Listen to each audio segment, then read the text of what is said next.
రవీంద్ర భారతిలో గద్దర్ జయంతి సభలో రేవంత్ మాట్లాడుతున్నారు. ఇప్పుడు లైవ్ చూద్దాం. కె శ్రీనివాస్ గారిని అదేవిధంగా మావాడు అని ఏ వేదిక మీదైనా నేను ఇష్టంగా చెప్పే గోరెట వెంకన్న గారిని, జయరాజ్ గారిని,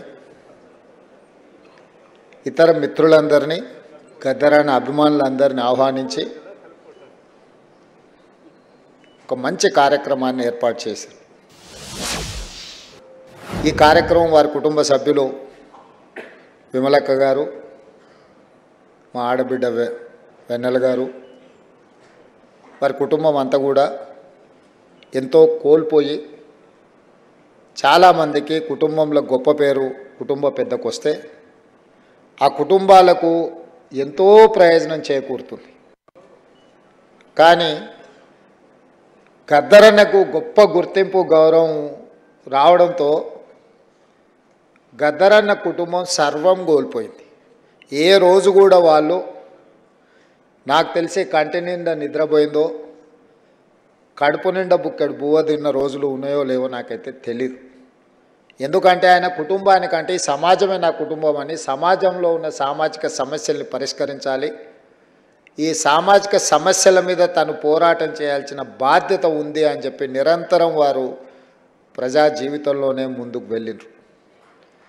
కంచా ఎలయ్య గారు లాంటి వాళ్ళు వాళ్ళ కళలతో స్ఫూర్తినిస్తే, గద్దరన్న లాంటి వాళ్ళు గలంతో గజ్జలతో ఈ సమాజానికి స్ఫూర్తినిచ్చిండ్రు, చికిత్స చేయాలనే ప్రయత్నం చేసిండ్రు. నాకు గద్దరన్నతో చాలా సన్నిహిత సంబంధం ఉంది. చాలామందికి తెలిసి ఉండొచ్చు, తెలియకపోయి ఉండొచ్చు. లోతుకుంట ఇంటికి నేను అప్పుడప్పుడు ఎంపీగా కానీ అంతకంటే ముందుగానే వెళ్ళి గద్దరన్నతో కూర్చున్నట్టు.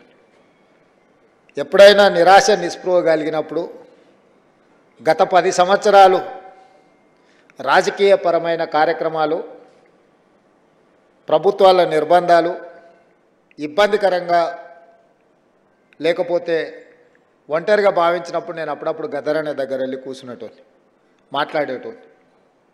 వారు చెప్పేటోరు, నీ బాధ్యత నువ్వు నెరవేర్చు, ప్రజలు తప్పకుండా నేను ఒకరోజు గుర్తిస్తారు, అండగా నిలబడతారు అని చెప్పి. వారి మాట నిజమైంది. వారి స్ఫూర్తి సమస్యలు వచ్చినప్పుడల్లా గుర్తు చేసుకొని ముందుకెళ్ళేది. ఈరోజు తెలంగాణ సమాజంలో ఉన్న గొప్ప వ్యక్తులు కొద్దిమందే మన తరంలో మనం చూసిన వాళ్ళు. ఆ తరాన్ని వాళ్ళని గౌరవించుకుంటే వాళ్ళని వ్యక్తులుగా గౌరవించినట్టు, వ్యక్తులుగా వాళ్ళని గుర్తించినట్టు కాదు, మన సమాజాన్ని మనం గుర్తు చేసుకున్నట్టు చరిత్ర పుటలలో ఈ సమాజానికి కూడా ఒక పేజీ ఉండే విధంగా మనం నిర్ణయాలు తీసుకోవాలనేదే నా ఆలోచన. గద్దరన్న జయంతో వర్ధంతో ప్రభుత్వం చేయడం పెద్ద విషయం కాదు. గద్దరన్నకు వేలాది లక్షలాది కోట్లాది మంది అభిమానులు వాళ్ళు అనుకుంటే ఇట్లాంటి కార్యక్రమాలు ఎడంచేతో ఏర్పాటు చేయగలరు.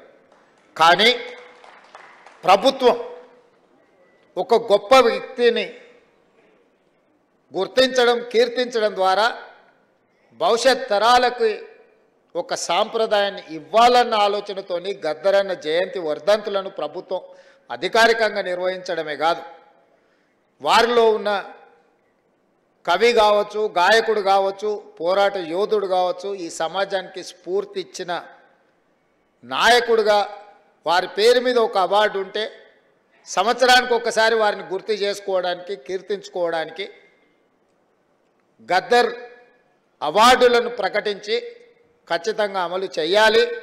ఆ బాధ్యత మీరు తీసుకోండి అని చెప్పి మా ఉప ముఖ్యమంత్రి మిత్రుడు బట్టి విక్రమార్క గారికి నేను బాధ్యత అప్పచెప్పాను.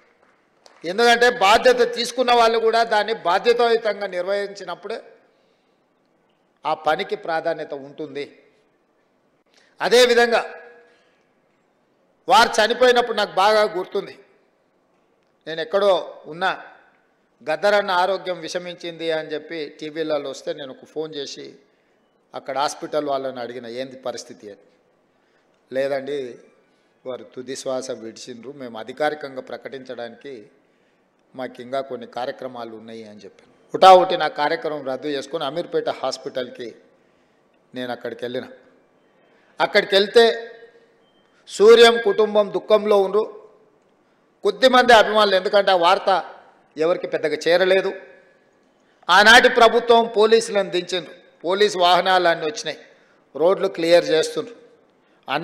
అన్న శవాన్ని అంబులెన్స్లో తీసుకెళ్ళి వాళ్ళ ఇంటి దగ్గర పెట్టి సాయంత్రానికంతా వారి దహన సంస్కారాలు పూర్తి చేసి, గద్దరన్న పుట్టిండు, గద్దరన్న గలం విప్పిండు, గద్దరన్న పోరాటం చేసిండు, గద్దరన్న ఈ సమాజానికి ఎంతో సేవ చేసిండు, గద్దరన్న మరణం ఈ సమాజానికి తీరని లోటని సమాజానికి చేరకుండానే ఈ కార్యక్రమాన్ని పూర్తి చేసి చేతులు దులుపుకోవాలన్న ఆలోచన ఆ రోజు చేసింది. నేను సూర్యంతో మాట్లాడినా, ఏం జరుగుతుంది సూర్యం అని. అన్న నాకైతే ఏం ఆలోచన వస్తలేదు, నాకేం తడతలేదు, మీరు ఎట్లా చెప్తే అట్లా అన్నాడు.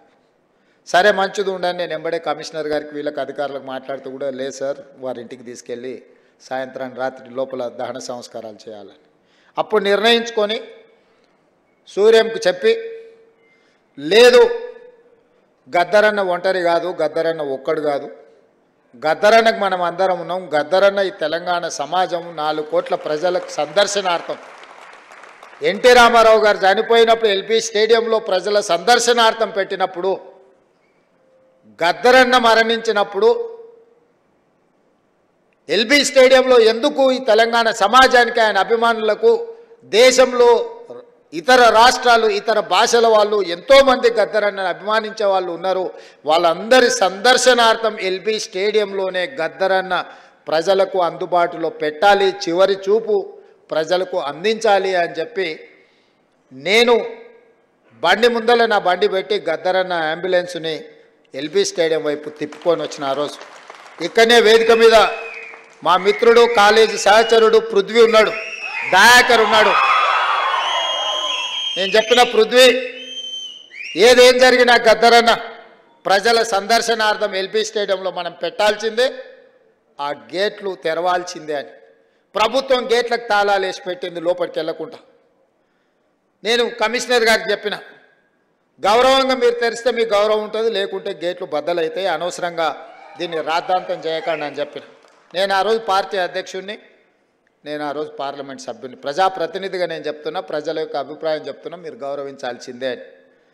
వాళ్ళు మీన మేషాలు లెక్క పెడుతుంటే ఆ తాళాలు తెరిపించి అంజన్ కుమార్ యాదవ్ని అందరినీ, సిటీలో ఉండే శ్రేణులు అందరినీ కూడా అక్కడికి పిలిపించి తెరిపించి అక్కడికి అంబులెన్స్ తీసుకెళ్ళి అక్కడ పెట్టి అక్కడనే టెంట్ వేసినాం, అక్కడనే కూర్చేసినాం, అక్కడనే బెంచ్ తీసుకొచ్చినాం, అక్కడనే ఏర్పాట్లు అన్నీ అప్పటికప్పుడు చేసి గద్దరన్నని అక్కడ పెట్టి రాత్రి మొత్తం మేమందరం అక్కడ నిలబడి,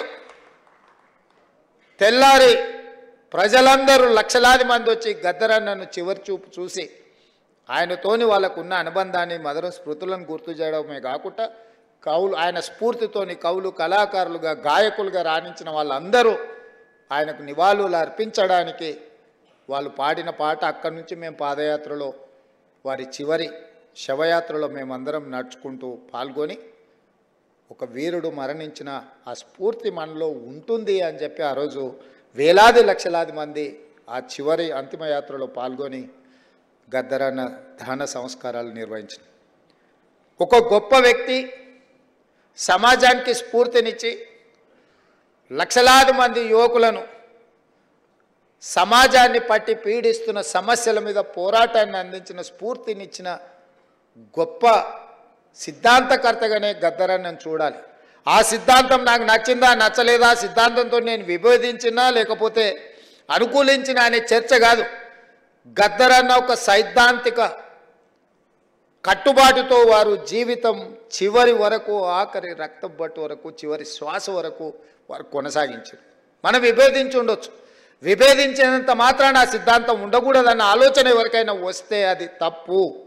100% నేను ఖండిస్తున్నా. విభేదించిన సిద్ధాంతాన్ని కూడా చర్చలో పెట్టడమే ప్రజాస్వామ్యము. ఈరోజు చట్టసభలల్లో అన్ని రాజకీయ పార్టీలతో పాటు అన్ని రకాల సిద్ధాంతాలకు సంబంధించిన వ్యక్తుల ప్రాతినిధ్యాన్ని డాక్టర్ బాబాసాహెబ్ అంబేద్కర్ గారు అనుమతి ఇచ్చిండ్రు అని అంటే ఆ స్ఫూర్తితో ముందుకు వెళ్ళాలి.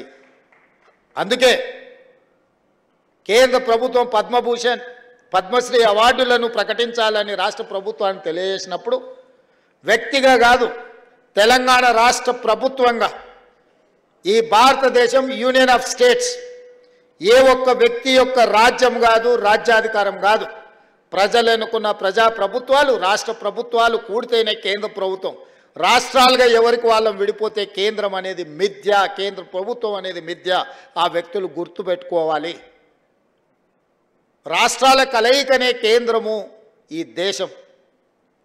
రాష్ట్ర ప్రభుత్వాలకు సంబంధించిన మేము ప్రభుత్వ అభిప్రాయంగా మా తెలంగాణ సమాజాన్ని, ప్రజలను స్ఫూర్తిని అందించి గొప్ప ఆదర్శంగా నిలబడ్డ వ్యక్తులకు అందించే పద్మభూషణ్, పద్మశ్రీ అవార్డు ఇవ్వవలసిందే. దానికి ముందు వరుసలో ఉండేవాడు గద్దరన్న, వారితో పాటు చుక్కా రామయ్య గారిని, అందశ్రీని, మిత్రుడు గోరెట వెంకన్నను, జయతీర్ తిరుమలరావు గారి పేర్లు నేను ప్రతిపాదించిన.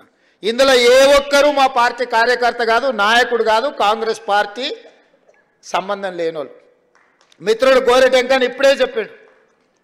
నాకు కొంచెం ముఖ్యమంత్రి గారిని చూస్తే ఏందో ఈ వేదిక మీద ఉన్నా ఉండకపోయినా ఎట్లా. 14 నెలల్లో ఏ రోజు కూడా గోరెట వెంకన్న వచ్చి నన్ను అడిగింది లేదు, నన్ను కలిసింది లేదు. అయినా వారి సమాజానికి అందించిన సేవల్ని దృష్టిలో పెట్టుకొని, వారికి కూడా తెలియదు నేను లేఖ రాసిన సంగతి నాకు తెలిసి పత్రికలలో నేను మాట్లాడినప్పుడే వారికి ఏదైనా ఐడియా వచ్చిండదు. వారికి సమాచారం కూడా ఇవ్వలేను. నేను నా బాధ్యతగా భావించిన. నాతోని విభేదించినా సరే, లేదా సమాజం కోసం వాళ్ళు నాతోని విభేదించినా ఇంకోరితోని విభేదించినా అనే దానికంటే 4 కోట్ల తెలంగాణ ప్రజలతో వాళ్ళు ఉన్నారు. ఆ ప్రజలతో మమేకమైన వాళ్ళను గుర్తించాలి, వాళ్ళని గౌరవించాలి అన్నదే ఆలోచన. నాతో ఉంటేనే ఇస్తాం, నాతో లేకపోతే ఇవ్వమనే విధానం మంచిది కాదు అని బలంగా నమ్మి వాళ్ళ పేర్లు ప్రతిపాదించిన. నేను ఈరోజు ఇక్కడికి వచ్చిన గద్దరన్న అభిమానులను, వేదిక మీద ఉన్న పెద్దలు నేను అడుగుతున్నా. నేను ప్రతిపాదించిన గద్దరన్న కావచ్చు, చుక్కా రామయ్య గారు కావచ్చు, లేకపోతే అందశ్రీ గారు కావచ్చు, జయ జయ హే తెలంగాణ అందించిన అందశ్రీ గారు కావచ్చు, గోరెట వెంకన్న కావచ్చు, జయదీర్ తిరుమలరావు గారు కావచ్చు, ఎవరు ఎందులో తక్కువ అని నేను అడుగుతున్నా. పక్క రాష్ట్రంలో 5 మందికి ఇచ్చిండ్రు. ఆ 5 మంది కంటే ఈ 5 మంది ఏమైనా తక్కువనా? ఈ సమాజానికి మా వాళ్ళు ఆదర్శంగా లేరా? నేను ఒక పద్ధతిలో ప్రధానమంత్రి గారికి మా ఆలోచనను, మా బాధను, మా నిరసనను కేంద్ర ప్రభుత్వానికి ఒక వేదిక మీద నుంచి తెలియజెప్పి లేఖ రాస్తున్నామని చెప్పిన. కేంద్ర ప్రభుత్వం జరిగిన తప్పును సవరించుకొని భవిష్యత్తులో అయినా సరిదిద్దుకుంటుందని నేను భావించిన. కానీ దురదృష్టవశాత్తు కేంద్రంలో మంత్రిగా ఉండే వ్యక్తులే మేము ఇవ్వం గద్దరన్నకు మేము ఎలాంటి గౌరవించము అని మాట్లాడితే నేను ఒక్క మాట చెప్పదలుచుకున్నాను.